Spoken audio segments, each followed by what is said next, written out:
Neste exato momento, uma decisão crucial está sendo assinada em Genebra. A questão de Donbas está prestes a fechar. Budanov mal consegue se conter para não esmagar Medinsky. Drenagem de emergência. O Japão declarou guerra à Rússia repentinamente. A mulher vai difamar Putin. A Ucrânia não esconde suas emoções. Prazer. Tóquio esmagou Moscou. Choque. O ditador está pronto para entregar Briansk e Belgorod. A zona cinzenta da ansiedade russa. Na frente, os portões de Moscou estão abertos. Isso é imperdível. A ansiedade está gritando por toda parte. O homem do bunker começou subitamente a construir uma nova parede ao seu redor. O Kremlin está lançando mais uma agência secreta. Os motins dos russos estão ficando cada vez mais barulhentos. Sensação. A Europa rejeitou duramente os EUA. O início do jogo com novas regras. Checkmate. Rússia e China. Tudo isso na nossa edição Ponto Infernal. Neste momento, em discussão na mesa de negociações em Genebra, encontra-se o mapa da Ucrânia. Donbas está em polvorosa, carregada de urgência. As negociações estão a correr a passos largos, os nervos estão à flor da pele. O Kremlin está mudando rapidamente os jogadores no tabuleiro de xadrez político. Agora está um passo atrás de Kiev. Zelensky deva banca. E enquanto os diplomatas se esforçavam para sobreviver, o mundo prendia a respiração. Será este um passo rumo a uma resolução ou apenas um prelúdio para algo novo? Observamos em círculo. Cessar-fogo, garantias de segurança e reconstrução pós-guerra. O que a Ucrânia quer dos Estados Unidos no processo de negociação? O primeiro desses passos, segundo Zelensky, são garantias de segurança confiáveis que Trump deve fornecer sem diálogo com o líder russo Putin, pois devem ser garantias de segurança vindas especificamente dos Estados Unidos. O segundo passo.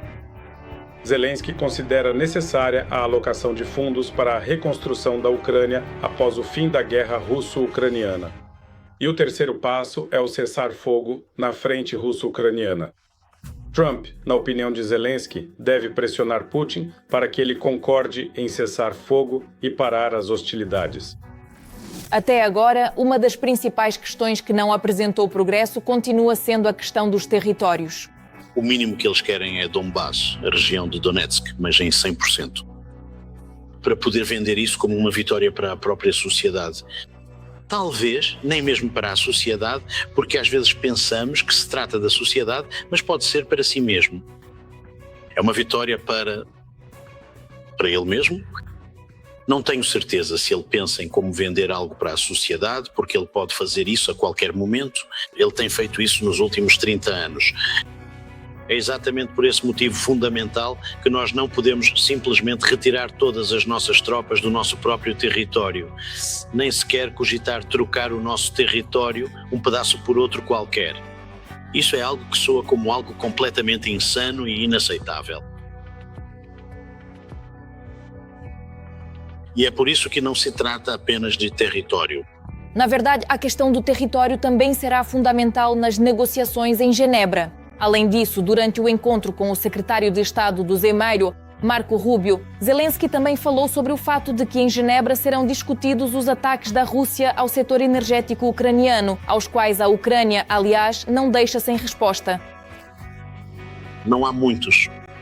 Nós estamos usando esses equipamentos faz alguns dias, contra os inimigos. Territórios onde está localizado o sistema Arashnik. Veremos os resultados, mas acho que já obtivemos alguns resultados. Claro, é importante que trabalhemos para aumentar isso.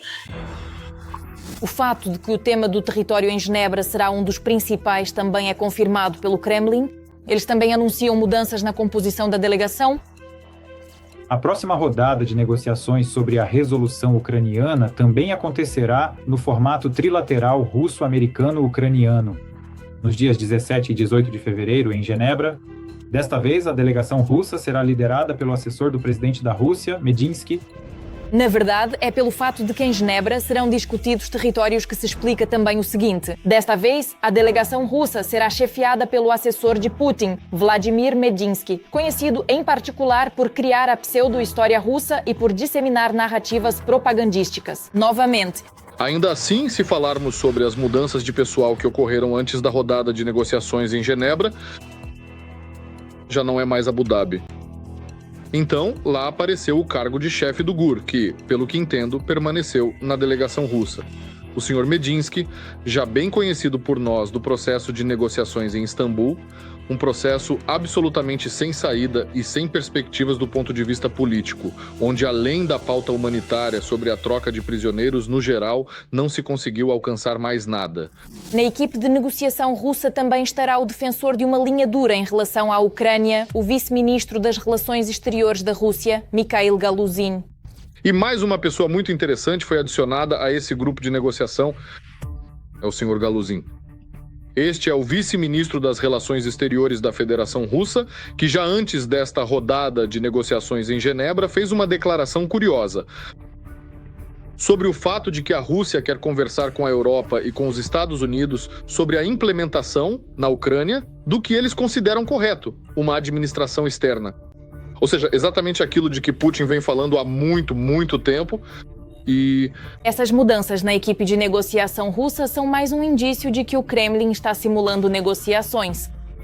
Aliás, não somos só nós que dizemos que a Federação Russa não está disposta a agir de forma construtiva no processo de negociação e continua a simular. Isso foi dito por Mark Rutte, secretário-geral da OTAN, na Conferência de Segurança de Munique. Ele afirmou isso diretamente. Além disso, em sua última declaração, isso foi enfatizado por Kaja Kallas, a principal diplomata da União Europeia, e ela ainda tem um cargo ampliado. Comissária para questões de segurança da União Europeia, ela também destacou que a Rússia está apenas simulando um processo de negociação e, na verdade, não está disposta à paz. Isso é evidenciado por suas declarações e pelo que eles dizem no espaço público. Então, vale a pena esperar um progresso significativo do encontro em Genebra? A pergunta é retórica.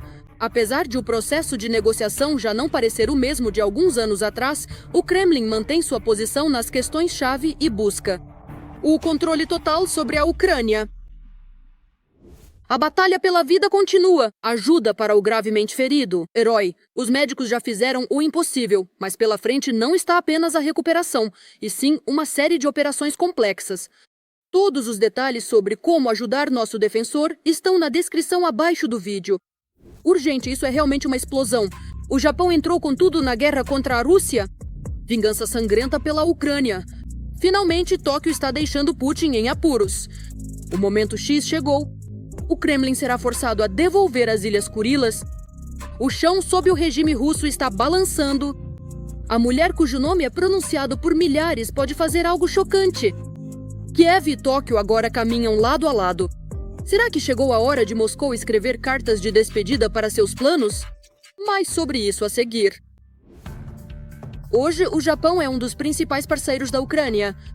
O governo da cidade de Tóquio anunciou recentemente que destinou um montante superior a 13 bilhões de ienes para o desenvolvimento de novos projetos de infraestrutura urbana e melhorias públicas. Bilhões de dólares em apoio. O foco principal foi dado à ajuda financeira e aos programas humanitários. O governo do Japão, atuando de forma estratégica como um membro fundamental dentro da coalizão do clube das principais nações do mundo ocidental, da economia mundial, como o G7. No horizonte pode surgir ainda mais. O Japão está considerando a possibilidade de aderir à iniciativa PURL, um formato de apoio de longo prazo à Ucrânia. Valorizamos muito o fato de que o Japão ocupa uma posição de liderança não apenas na região do Pacífico, mas também globalmente. Esse é um apoio significativo à nossa resiliência e, graças a isso, à ordem internacional baseada em regras. Além disso, Tóquio está pronta para disponibilizar financiamento para o fornecimento de equipamentos de defesa não letais. Estamos falando de sistemas de radar, equipamentos de vigilância, coletes à prova de balas e outras proteções para os militares. A política de segurança do Japão permaneceu extremamente cautelosa por décadas. Mas a situação está mudando. Após a vitória da mulher primeira-ministra nas eleições, eu sempre tive um grande amor e respeito pelo Japão. E digo que nossas relações serão mais fortes do que nunca. Estou ansioso para trabalhar junto com você, lá e em nome do nosso país. Quero lhe dizer, se você tiver qualquer dúvida, questão, se precisar de qualquer serviço, tudo o que eu puder fazer para ajudar o Japão, lembre-se, estamos prontos. A linha política promovida por Takaichi prevê a remoção de restrições ao desenvolvimento das próprias forças armadas, a revisão das proibições de exportação e reexportação de armamentos, bem como um papel mais ativo do Japão em questões de segurança coletiva. A maioria das políticas europeias mulheres demonstra mais compreensão das necessidades de seus contemporâneos do que os políticos homens. Não devemos esquecer que quando Putin não havia iniciado a invasão em grande escala da Ucrânia, o Japão voltou a defender com novo vigor seu direito às Ilhas Kurilas, que a URSS ocupou durante a Segunda Guerra Mundial. Eles se preocupam tanto com as Ilhas Kurilas e não cedem 1 centímetro da terra natal, mas entregam à China territórios muito maiores do que essas próprias Ilhas Kurilas. O Estado agressor considera as Kurilas exclusivamente como um objeto político-militar. Por exemplo, em 2017, a Federação Russa posicionou lá uma divisão adicional do exército, o que imediatamente provocou um protesto do Japão. Já nesta primavera, o governo japonês está se preparando para propor à Rússia um plano detalhado de atividades econômicas conjuntas nas Kurilas do Sul. Enquanto Putin estiver no poder, considero improvável a celebração de quaisquer acordos. Porque o turismo, claro, é uma coisa boa. Como se diz, os parceiros econômicos na Rússia de Putin já estão definidos. Não é o Japão, é a China. Sem o apoio da China, a Rússia não teria conseguido guerrear por tanto tempo, e é evidente que a China é uma adversária geopolítica do Japão. A China continua a fortalecer as comunicações estratégicas e a aprofundar a cooperação com a Coreia do Norte. No Japão, eles entendem que nesta guerra, graças à Rússia, os soldados da Coreia do Norte estão adquirindo experiência. Mais de 10 mil soldados norte-coreanos foram enviados para a Rússia. Depois, a Rússia envia as tropas norte-coreanas para a Ucrânia. Eles estão aprendendo novas formas de conduzir a guerra. Drones, inteligência artificial, ciberespaço e armamento convencional. É preciso pensar por que eles estão usando isso e contra quem. É por isso que eu digo, a Ucrânia não é um problema distante. Para a Ucrânia, a ajuda do Japão e, em geral, é importante.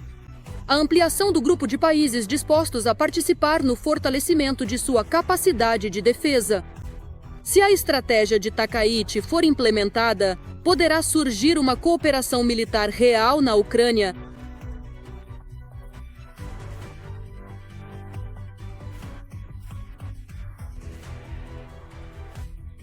No que diz respeito ao acordo com o Japão, a ajuda tecnológica do Japão pode ser simplesmente insubstituível. Entendemos que a maioria das tecnologias de uso duplo pode ser perfeitamente utilizada no campo de batalha. Também. As relações e conexões da Ucrânia com o Japão, que foram estabelecidas anteriormente, ajudarão na perspectiva de uma nova etapa histórica de militarização do Japão e na construção de novas alianças de segurança. Isso é incêndio. A nossa nova estratégia fez Putin recuar, primeiro de Belgrado e agora também de Briansk. O tampão está se desfazendo, ataques com lança-chamas e uma catástrofe total em várias regiões da Federação Russa ao mesmo tempo. Os capangas de Putin começaram a gritar: Moscou não vai aguentar. As forças armadas da Ucrânia expuseram a defesa antiaérea russa. Mais alguns ataques e até os próprios ocupantes terão que correr completamente desprotegidos. O apocalipse de neve devora tudo em seu caminho. O que finalmente vai acabar com a Federação Russa? Não perca! As cidades fronteiriças russas estão mergulhando em massa na escuridão e logo toda a Rússia seguirá o mesmo caminho.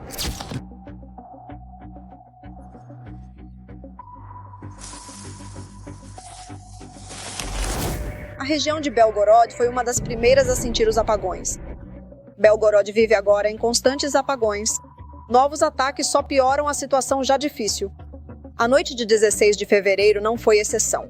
Drones atingiram a central de cogeração local e mergulharam a região novamente em um apagão. Flores na natureza selvagem. Tudo o que está queimando na janela são geradores.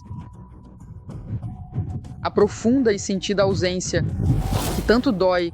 De luz não é o único problema dos moradores de Belgorod. Aquecimento e água agora também são luxo. Há uma semana foi anunciada uma evacuação em massa em Belgorod. A cidade ficou à beira de ficar sem aquecimento. Além disso, o governador da região de Belgorod, Gladkov, já avisou: não vale a pena esperar por água quente até abril. Nós entendemos que as casas da cidade de Belgorod que estão conectadas ao sistema centralizado de aquecimento não poderão receber, até o final da temporada de aquecimento, água quente. Mas aqui Gladkov enganou os moradores de Belgorod quanto à água.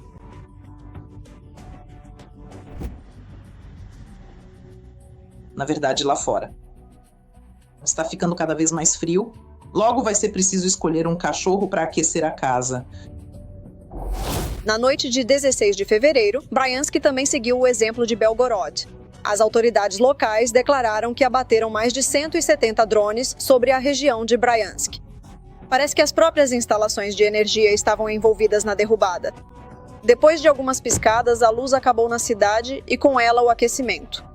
Os canais de notícias informaram que o ataque atingiu a subestação de Novobriansk em Vegonite. Isso fica a menos de 20 quilômetros de Briansk.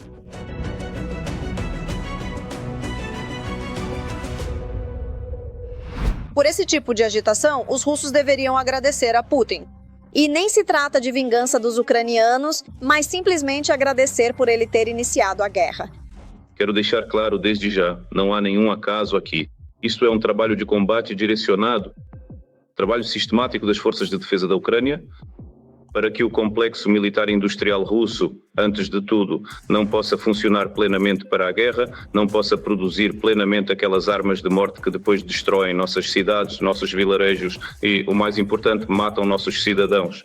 De fato, a região de Belgorod juntou-se também à região de Briansk, novamente, para destruir as capacidades do complexo militar industrial russo, para aumentar a carga sobre os serviços de retaguarda, sobre a logística dos ocupantes russos, que consequentemente serve à linha de frente e à linha de contato de combate. Além disso, com ataques à infraestrutura energética, as forças de defesa colocaram o comando russo diante de um dilema. A defesa antiaérea russa está ficando cada vez menor e, portanto, a Rússia terá que escolher a quem proteger. O que é mais importante, Briansk e Belgorod ou a linha de frente? Além disso, os ucranianos estão atacando o setor energético. O inimigo não é atingido de forma caótica. Há uma estratégia nisso. Se falarmos sobre a infraestrutura de energia, por exemplo, são frequentemente selecionados autotransformadores, cuja recuperação técnica, por exemplo, leva um período que varia de 6 até 12 meses. O que isso proporciona, por sua vez? Esse processo acaba criando todas as condições necessárias para o surgimento de uma grande cascata de energia em todo o sistema, que ocorre quando a eletricidade, mesmo que possa ser gerada com sucesso, simplesmente não consegue fluir de maneira adequada, como vemos em diversos exemplos práticos, e é importante ressaltar que isso não é apenas uma teoria abstrata. Tudo já foi tentado. Com sucesso. Já que estamos tocando nesse assunto agora e aproveitando que esse ponto foi mencionado, eu gostaria de aproveitar a oportunidade para comentar algo que me veio à cabeça e que é relevante para o que estamos discutindo. E então, digamos que sim, Cascade, essa queda da infraestrutura energética foi sentida, por exemplo, em Volgogrado e em outras regiões da Federação Russa, quando tudo simplesmente desliga. O que significa que nos arredores de Moscou é melhor se preparar para um apagão em Moscou. E também não é hora de relaxar. Vemos que criar, digamos assim, um apagão em Moscou hoje é bastante difícil, considerando, mais uma vez, a densidade da defesa de Moscou. É claro que com lixo contra a defesa de mísseis, isso pode ser feito de uma forma um pouco diferente. É claro que o Cascade, Belgorod-Briansk, a região de Moscou, e a região de Moscou já se trata de Moscou. Por isso vemos a intensificação desses ataques também na região de Moscou, inclusive.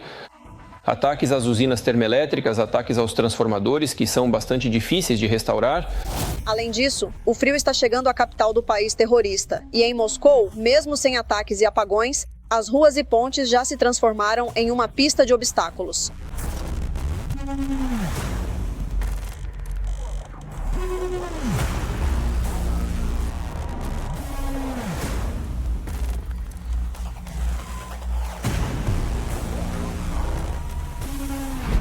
Drones ucranianos já mantêm a capital da Rússia em tensão há vários dias. E mesmo que seja difícil romper, o efeito psicológico está presente. Além disso, não se deve esquecer o fechamento dos aeroportos durante esses ataques. Cada uma dessas paralisações é um prejuízo para o tesouro do país terrorista. Ou seja, menos dinheiro para o complexo militar industrial russo, que fabrica mísseis e drones que matam ucranianos. Uma declaração inesperada diretamente de Moscou. Putin está apressadamente criando um novo serviço secreto e se preparando para enfrentar rebeliões dentro da Rússia. A cadeira do ditador finalmente começou a balançar. O exército pode sair do controle a qualquer momento. O homem do bunker está colocando almofadas para si mesmo e aproximando um vassalo supostamente confiável. A situação está chegando ao limite. É mesmo óbvio demais? Rebelião de Prigozhin 2-0. Primeiros detalhes. Vamos ver. Putin criou um novo serviço secreto sob a liderança de seu antigo guarda-costas, Zolotova. Tenho orgulho de ter servido sob a liderança de uma pessoa que tornou nosso país poderoso e grandioso novamente. E eu fiz de tudo para que um certo indivíduo não fosse derrubado e não voltasse atrás. Anos 90. O quartel-general das tropas da Guarda Nacional se encarregará de manter a prontidão de combate da Rosgvardia, comandará o uso de suas tropas e também realizará atividades de inteligência. Precisamos seguir em frente para defender nosso lado.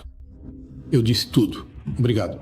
Poderes internos ampliados como órgão principal para o terror no território da Federação Russa e para manter o controle nos territórios ocupados. Aliás, agora estão começando a formar uma inteligência interna, a inteligência da Rosgvardia.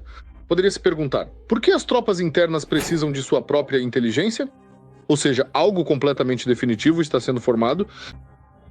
Há 10 anos, Putin criou a Rosguard, que responde diretamente a ele. E supostamente para fins muito nobres, mas na realidade para lutar contra si mesmo. O crescimento constante e a diversidade da nossa população atual representam um desafio significativo para o desenvolvimento sustentável de toda a sociedade brasileira contemporânea.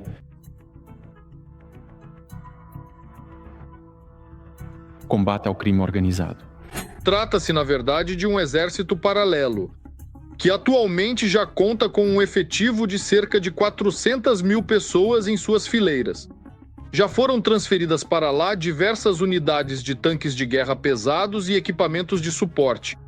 As funções diretas são realmente, em caso de necessidade, reprimir revoltas dentro da própria Federação Russa. Ele nomeou Viktor Zolotov, seu homem de confiança, que era responsável pela segurança há anos, como presidente. Estamos falando, sim, exatamente dele mesmo, aquele que você já conhece.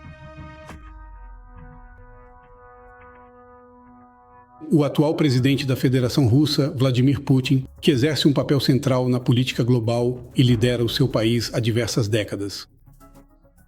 Dessa maneira, portanto, Putin afirmou que dessa forma seria possível economizar dinheiro no orçamento social. Mas, na realidade, o ditador do Kremlin está aumentando seu exército, arrancando os últimos rublos dos bolsos dos próprios cidadãos. Agora, nessa estrutura, está guardado tudo o que está relacionado ao exército, às forças armadas de fogo. Isso inclui vários tipos de segurança, o sistema de permissões, a supervisão da segurança de estruturas privadas e, na verdade, as próprias tropas internas. Contamos com o fato de que poderemos aumentar a eficiência desse trabalho e reduzir os custos de manutenção de diferentes serviços. Nós teremos trabalho e eles não. Nós teremos aposentadorias e eles não. Nossos filhos irão para escolas e creches, enquanto os deles ficarão escondidos em porões. Com enormes verbas do orçamento, a Guarda Nacional bate com cacetetes e prende os que discordam do regime, protegendo o czar do próprio povo. Respeito pelos direitos e liberdades dos cidadãos, pela dignidade de cada pessoa. Quero enfatizar. Combatentes e comandantes, forças especiais da Guarda Nacional Russa, eles sempre cumprem com honra as ordens que recebem. Sobre vocês recai uma enorme responsabilidade pela ordem durante a realização de eventos de massa, pela proteção confiável de objetos-chave da indústria e infraestrutura, pela organização de um controle rigoroso em uma área tão importante como a circulação de armas. É assim que deve ser. A situação pode se desenvolver de diferentes maneiras, mas nós entendemos muito bem que o próprio Kadyrov não se sabe por quanto tempo ainda vai aguentar e o que acontecerá depois dele. E até mesmo o exército de Kadyrov também é militarizado e pode sair do controle. Esse é apenas um pequeno exemplo. Há muitos exemplos assim, mais locais, por toda a Rússia, mais do que suficientes Putin é obrigado a expandir as estruturas de poder porque tem medo de que mais cedo ou mais tarde lhe peçam contas pela guerra que trouxe a Rússia apenas o momento da morte e o fim inevitável da vida.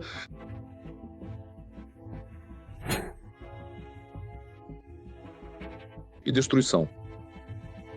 Que voltarão para casa no interior da Federação Russa e realmente começarão a se envolver em expropriações, extorsões, formação de gangues, pessoas que entendem o que é o exército de qualquer tipo de modificação. E sem dúvida, para restabelecer a ordem será necessário algum tipo de contrapeso. Mas um quadro inflado e altos salários não são garantia de lealdade total. E quem sabe se a nova estrutura não se transformará, por exemplo, em mais uma versão do motim de Prigozhin. De repente, a Europa começou a falar urgentemente pelos alto-falantes. Munique explodiu em declarações. Os EUA já não são mais necessários e o escudo nuclear deixa de ser um tabu. Preparação para o grande jogo com a Rússia e a China, em texto aberto. O continente cerra os punhos. A Alemanha acelera o rearmamento ao máximo. O mundo está entrando em uma nova era e não há mais caminho de volta. No que isso pode resultar?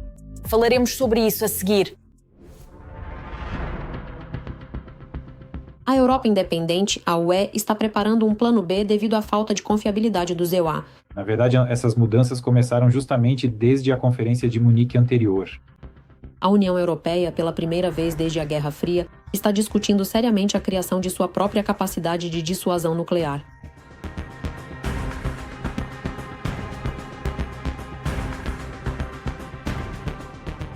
Nas capitais europeias, aguardavam com apreensão o discurso do secretário de Estado dos EUA, Marco Rubio, na Conferência de Segurança de Munique. O motivo foi o discurso do vice-presidente J.D. Vance no ano passado, que estava impregnado de agressividade em relação à Europa. Mas Rubio, ao contrário, destacou os laços estreitos entre os Estados Unidos e a Europa. Ainda estamos preocupados com o seu e o nosso futuro. Se às vezes não concordamos é porque nos importamos muito com a Europa com a qual estamos ligados. Não apenas economicamente ou militarmente. Estamos ligados espiritualmente e culturalmente. Queremos que a Europa seja forte. Acreditamos que a Europa deve sobreviver. A segurança da UE depende em grande parte do chamado guarda-chuva nuclear dos ECMs e das garantias no âmbito da OTAN. No entanto, o aumento das tensões nas relações e a potencial mudança de rumo político em Washington obrigam a Europa a desenvolver cenários alternativos de defesa contra a ameaça russa.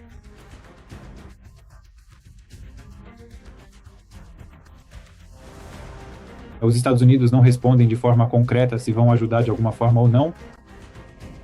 Por isso, tudo isso deve ser levado em consideração e tudo isso, de uma forma ou de outra, se reflete na política europeia.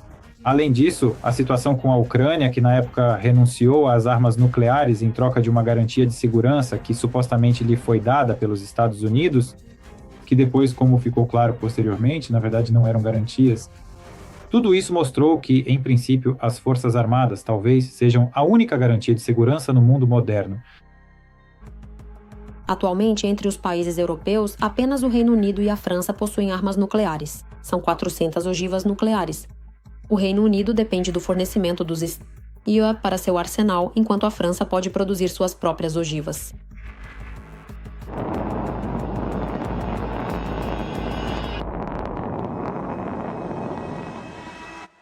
Espera-se que, ainda este mês, o presidente da França, Emmanuel Macron, proponha a dissuasão nuclear ao restante dos países europeus, segundo a Bloomberg.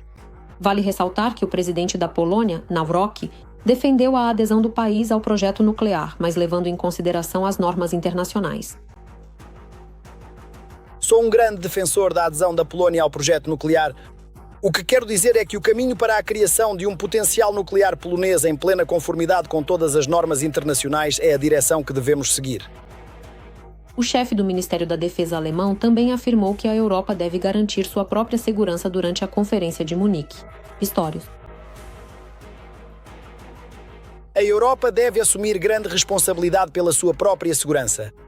Embora os EUSARO continuem a fornecer apoio estratégico e nuclear num futuro próximo. Sob a liderança de Pistorius, a Alemanha está ativamente modernizando a Bundeswehr e mudando sua política de defesa diante da nova realidade geopolítica. O ministro da Defesa enfatizou repetidamente a necessidade de reconstruir os fundamentos da segurança europeia, exigindo que a Europa garanta sua própria capacidade de defesa de forma independente. Tudo isso é absolutamente lógico e, obviamente, além disso, acho que é evidente que em breve o número de estados líderes vai aumentar. No geral, o chanceler Merz declarou um objetivo ambicioso de que a Europa, que a Alemanha deve ter o maior exército da Europa. Em princípio, não vejo nada de irreal nisso, considerando o potencial militar, o potencial técnico militar e o potencial econômico da Alemanha. A Alemanha, em princípio, pode garantir sozinha tudo o que precisa em termos de forças armadas. Ou seja, no geral, acho que o objetivo é ambicioso, mas realista. À margem da conferência, também discursou o ministro das Relações Exteriores da China, Wang Yi. Segundo ele, a China não é uma parte diretamente envolvida na guerra entre a Rússia e a Ucrânia, portanto, não tem a palavra final. Ao mesmo tempo, autoridades ocidentais descreveram Pequim como um mediador-chave nesta guerra.